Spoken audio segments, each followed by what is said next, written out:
हिंद नमस्कार दोस्तों, स्वागत है आपका हमारे चैनल पर। तो दोस्तों आज का हमारा टॉपिक है ज्योग्राफी से भी चल रहा है, जिसमें जल मंडल कंप्लीट करेंगे। स्थल मंडल कंप्लीट करने वाले थे, लेकिन जो है जल मंडल से कंप्लीट करेंगे।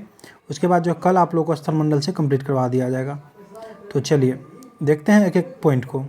लूसेंट का भी हमारा सामान्य ज्ञान ज्योग्राफी से चल रहा है। संपूर्ण पृथ्वी का 3/4 भाग यानी लगभग 71% पर जो है जल मंडल का विस्तार है, और इससे बच जाता है हमारा 29% जो कि स्थल है। उत्तरी गोलार्ध का 60.7% और दक्षिणी गोलार्ध का 80.9% भाग महासागरों से ढका है।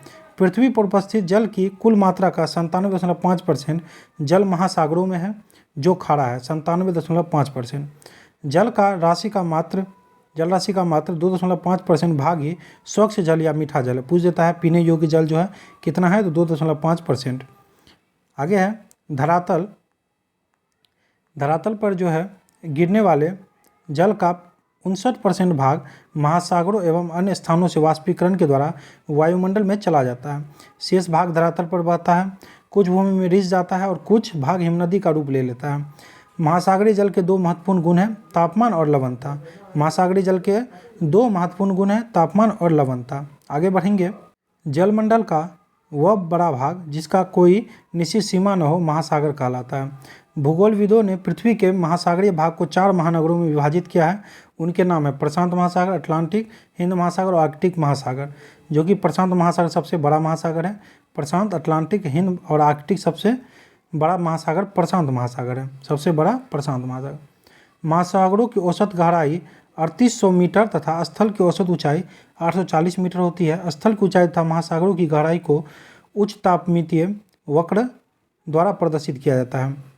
उसके बाद जो है समुद्र। जलमंडल का वह बड़ा भाग जो 3 तरफ से जल से घिरा हो और एक तरफ से महासागर से मिला हो समुद्र कहलाता है। आगे है हमारा खाड़ी।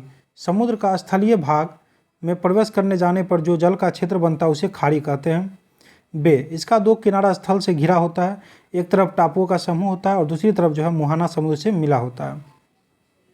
नेक्स्ट है हमारा सामान्यतः महासागरीय जल का लगभग तापमान जो है 5 डिग्री सेल्सियस से 33 डिग्री सेल्सियस के बीच रहता है। महासागरीय जल की सतह का औसत दैनिक तापांतर नगण्य होता है, जो कि 1 डिग्री सेल्सियस है। नेक्स्ट है हमारा महासागरीय जल का उच्चतम वार्षिक तापक्रम अगस्त में एवं न्यूनतम वार्षिक तापक्रम जो है फरवरी में अंकित किया जाता है। ध्यान रखिएगा, महासागरीय जल का उच्चतम वार्षिक तापक्रम अगस्त में और न्यूनतम जो है फरवरी में किया जाता है। ऊपर देख लीजिए पहले ये जो हमारा इंपॉर्टेंट दिया हुआ है, तटीय विश्व के 10 सबसे बड़ी तटीय सीमा वाले देश। कनाडा 2,02,080। उसके बाद ये इंपॉर्टेंट है, और सबसे नीचे चीन है 14,500। नोट, 7500 किलोमीटर तटीय रेखा लंबाई के साथ भारत विश्व में 16वें स्थान पर है। अब आगे बढ़ेंगे हम अपने टॉपिक की ओर। ये वाला हो गया है और यहाँ से होगा। आकार में अंतर के कारण अटलांटिक महासागर में वार्षिक तापांतर प्रशांत महासागर की अपेक्षा अधिक होता है। उत्तरी गोलार्ध में दक्षिणी गोलार्ध की तुलना में तापांतर अधिक होता है। विश्व का सबसे बड़ा महाद्वीपीय शेल्फ आर्कटिक महासागर का साइबेरियन शेल्फ है। ध्यान रखिएगा, विश्व का सबसे बड़ा महाद्वीपीय शेल्फ आर्कटिक महासागर का साइबेरियन शेल्फ है। नोट में दिया हुआ है, महाद्वीपीय शेल्फ प्रत्येक महाद्वीप का विशिष्ट सीमांत होता है, जो अपेक्षाकृत उथले समुद्र तथा खाड़ियों से घिरा होता है। शेल्फ अत्यंत तीव्र ढाल पर समाप्त होता है। इसकी औसत प्रवणता 1 डिग्री या उससे कम होती है। नेक्स्ट है हमारा महाद्वीपीय शेल्फों पर लंबे समय तक प्राप्त स्थूल तल छठी अवसाद जीवाश्म ईंधनों के स्रोत से बनते हैं। महाद्वीपीय ढाल की औसत गहराई 200 मीटर से 3000 मीटर के बीच होती है। कुछ महत्वपूर्ण गर्त, मेरियाना गर्त 11,022 मीटर में, जो कि प्रशांत महासागर में स्थित है। टोंगा प्रशांत महासागर में, मिंडनाओ 2500 प्रशांत महासागर में, प्यूरिटो रिको 8392 अटलांटिक महासागर पश्चिमी द्वीप समूह में है। रोम से 7254 दक्षिण अटलांटिक महासागर में। सुंडा, ये बहुत पूछता है, 8152 हिंद महासागर में, जो कि जावा द्वीप में है। चलिए आगे देखेंगे। वर्तमान में लगभग 57 गर्तों को खोजा गया, जिसमें 32 प्रशांत महासागर में, 19 अटलांटिक महासागर में और 6 हिंद महासागर में। लवणता को प्रति 1000 में व्यक्त करते हैं। समुद्री जल की औसत लवणता लगभग 35 प्रति 1000 होती है। 24.7 की लवणता को खारे जल को सीमांत करने का उच्च सीमा माना गया है। नेक्स्ट बढ़ेंगे।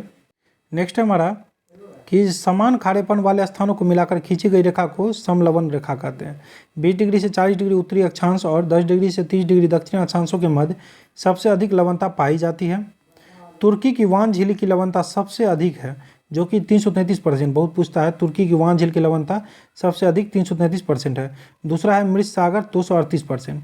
लवणता साधारणतः गहराई के साथ बढ़ती है तथा एक स्पष्ट क्षेत्र जिसे हेलोक्लाइन कहा जाता है में यह तीव्रता से बढ़ती है।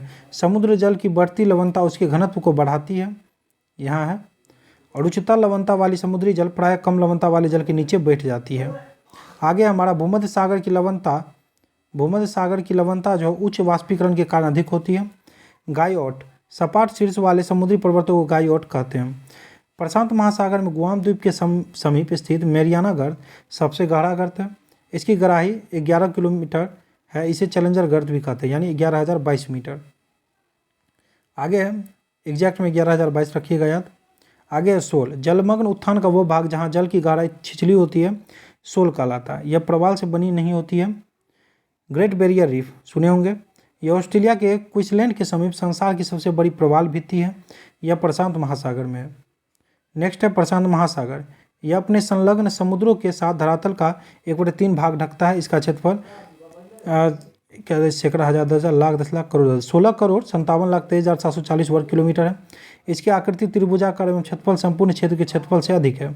इसके शीर्ष बेरिंग जलडमरू मध्य पर व आधार अंटार्कटिका महाद्वीप पर है। भूमध्य रेखा पर इसकी लंबाई 16,000 किलोमीटर से भी अधिक है। इसके पश्चिम में एशिया तथा ऑस्ट्रेलिया महाद्वीप, पूर्व में उत्तरी एवं दक्षिणी अमेरिका तथा दक्षिण में अंटार्कटिका महाद्वीप है। प्रवाल भित्तियों प्रशांत महासागर की प्रमुख विशेषता है। इस विशाल महासागर में कुल मिलाकर 2000 से भी अधिक द्वीप है। प्रशांत महासागर का अधिकांश तटवर्तीय सागर पश्चिमी भाग में है। इनमें बेरिंग सागर, ओखोटक सागर, जापान सागर, पीस सागर एवं पूर्वी चीन सागर आदि महत्वपूर्ण है। पूर्व की ओर केवल कैलिफोर्निया की खाड़ी ही प्रसिद्ध है। इसके बेसिन की औसत गहराई 7300 मीटर है। आगे हमारा वायुमंडल का सामान्य परिचय और उसका महासागरीय प्रभाव। वायुमंडल के सामान्य परिसंचरण के संदर्भ में प्रशांत महासागर का गर्म या ठंडा होना अत्यधिक महत्वपूर्ण है। मध्य प्रशांत महासागर की गर्म जलधाराएं दक्षिणी अमेरिका की तट की ओर प्रवाहित होती है और पेरू की ठंडी धाराओं का स्थान ले लेती है। पेरू के तट पर इन गर्म धाराओं की उपस्थिति एल नीनो कहलाता है। एल नीनो घटना का मध्य प्रशांत महासागर और ऑस्ट्रेलिया के वायुदाब परिवर्तन से गहरा संबंध है। प्रशांत महासागर पर वायुदाब में यह परिवर्तन दक्षिणी दोलन कहलाता है। इन दोनों दक्षिणी दोलन और बदलाव व एल नीनो की संयुक्त घटना को ENSO के नाम से जाना जाता है। जिन वर्षों में ENSO शक्तिशाली होती है, विश्व में वृहत मौसम संबंधी भिन्नता देखी जाती है। उसके बाद जो है दक्षिणी अमेरिका के पश्चिमी शुष्क तट पर भारी वर्षा होती है। ऑस्ट्रेलिया और कभी कभी भारत अकालग्रस्त होते हैं और चीन में बाढ़ आती है। इन घटनाओं के ध्यानपूर्वक आकलन से संसार के अन्य भागों के मौसम संबंधी भविष्यवाणी के रूप में इनका प्रयोग किया जाता है। चलिए अब अटलांटिक महासागर देखेंगे, लास्ट होगा हमारा। यह संपूर्ण संसार का छठा भाग है। इसका क्षेत्रफल 8,29,63,800 किलोमीटर पर स्क्वायर है। यह जो प्रशांत महासागर के लगभग आधा है और संसार के क्षेत्रफल का लगभग 16% है। इसकी आकृति अंग्रेजी के एस आकार से मिलती जुलती है। इसकी आकृति जो एस के आकार से मिलती जुलती पूछता भी है। इसके पश्चिम में दोनों अमेरिका तथा पूर्व में यूरोप और अफ्रीका, दक्षिण में है अंटार्कटिका, उत्तर में ग्रीनलैंड, हडसन की खाड़ी, बाल्टिक सागर, उत्तरी सागर मंतट पर स्थित है। इस महासागर की सबसे महत्वपूर्ण विशेषता मध्य अटलांटिक कटक है। यह उत्तर में आइसलैंड के दक्षिण में बोवेट द्वीप तक लगभग 14,000 किलोमीटर लंबा, 4,000 मीटर ऊंचा है। यह एक जलमग्न कटक है जो भी इसकी अनेक चोटियों जल से ऊपर उठकर छोटे छोटे द्वीपों का रूप धारण कर गई है। अजोर्स का पाइको द्वीप तथा कैप बर्दे द्वीप इसके प्रमुख उदाहरण हैं। सबसे तीखी चोटी भूमध्य रेखा के निकट सेंट पोल नामक द्वीप समूह की है। दक्षिण अटलांटिक महासागर में बरमूडा प्रवाल द्वीप एवं असेंशन, ट्रिस्टा दी कान्हा, सेंट हेलेना, गुआथा बोवेट द्वीप ज्वालामुखी द्वीप है। यह महासागर का 55 डिग्री उत्तरी अक्षांश के पास अधिक चौड़ा हो जाता है, जहाँ इसे टेलीग्राफिक पठार के नाम से पुकारा जाता है। भूमध्य रेखा के निकट रोमांस गंभीर इसे दो भागों में बांटता है। उत्तरी भाग डॉल्फिन श्रेणी तथा दक्षिणी भाग का नाम चैलेंजर कटक है। अटलांटिक महासागर तटों के साथ बेफिन की खाड़ी, हडसन की खाड़ी, उत्तरी सागर, बाल्टिक सागर, मेक्सिको की खाड़ी, भूमध्य सागर तथा कैरेबियन सागर महत्वपूर्ण सागर है। अटलांटिक महासागर की तटरेखा बहुत कटी-फटी है। इसके कारण इसकी तटरेखा की लंबाई प्रशांत एवं हिंद महासागर की तटरेखा की कुल लंबाई से अधिक है। कटी फटी तटरेखा पर बहुत अच्छे बंदरगाह होते हैं। आगे व्यापार के दृष्टिकोण से अटलांटिक महासागर संसार का सबसे अधिक व्यस्त महासागर है। व्यापार की दृष्टि से जो है अटलांटिक महासागर संसार का सबसे अधिक व्यस्त महासागर है। हिंद महासागर, इसके उत्तर में एशिया महाद्वीप, दक्षिण में अटलांटिक महाद्वीप, पूर्व में ऑस्ट्रेलिया महाद्वीप तथा पश्चिम अफ्रीका महाद्वीप है। यह एक अर्ध महासागर है। इसका कुल क्षेत्रफल 7,34,25,500 वर्ग किलोमीटर है। एक तरफ प्रशांत महासागर और दूसरी तरफ अटलांटिक महासागर से मिला है। कर्क रेखा इस महासागर की उत्तरी सीमा है। इसमें भारत के दक्षिणी पश्चिमी तट के समीप लक्षद्वीप और मालदीव प्रवाल द्वीपों के उदाहरण है। मॉरिशस और रियूनियन द्वीप ज्वालामुखी प्रक्रिया से उत्पन्न द्वीप है। इस महासागर का सबसे बड़ा द्वीप मेडागास्कर है। मेडागास्कर के पूर्व में मॉरिशस द्वीप है। इस महासागर में वास्तविक तटवर्ती सागर दो ही हैं, वे हैं लाल सागर और फारस की खाड़ी। अरब सागर तथा बंगाल की खाड़ी की गणना भी सागरों में ही की जाती है, लेकिन यह हिंद महासागर के उत्तरी विस्तार मात्र ही है। डियागो गार्सिया द्वीप इसी महासागर में। मैं जिसे भी 1 से 2 बार रिपीट करता हूँ वो क्वेश्चन प्रीवियस एग्जाम के होते हैं, पूछे हुए रहते हैं। आर्कटिक महासागर यह उत्तरी ध्रुव के चारों ओर है। यह आर्कटिक वृत्त के अंदर स्थित है। वास्तव में यह अटलांटिक महासागर का उत्तरी विस्तार ही है। यह बेरिंग जल संधि नामक उत्तरी समूह के संकरे भाग द्वारा प्रशांत महासागर से जुड़ा है। यह यूरोप, एशिया एवं उत्तरी अमेरिका के उत्तरी तटों से घिरा है। इसका अधिकांश भाग वर्ष भर हिम की मोटी परतों से ढका रहता है। सेलिबीज सागर इसी महासागर में। सेलिबीज सागर जो है इसी महासागर में। महासागरों में सबसे बड़ा प्रशांत एवं सबसे छोटा आर्कटिक महासागर है। सबसे बड़ा आपको प्रशांत और सबसे छोटा जो है आर्कटिक महासागर है। चलिए वीडियो में इतना ही। अच्छा लगे तो दोस्तों के साथ शेयर जरूर कर लीजिएगा। Thank you, wish you all the best.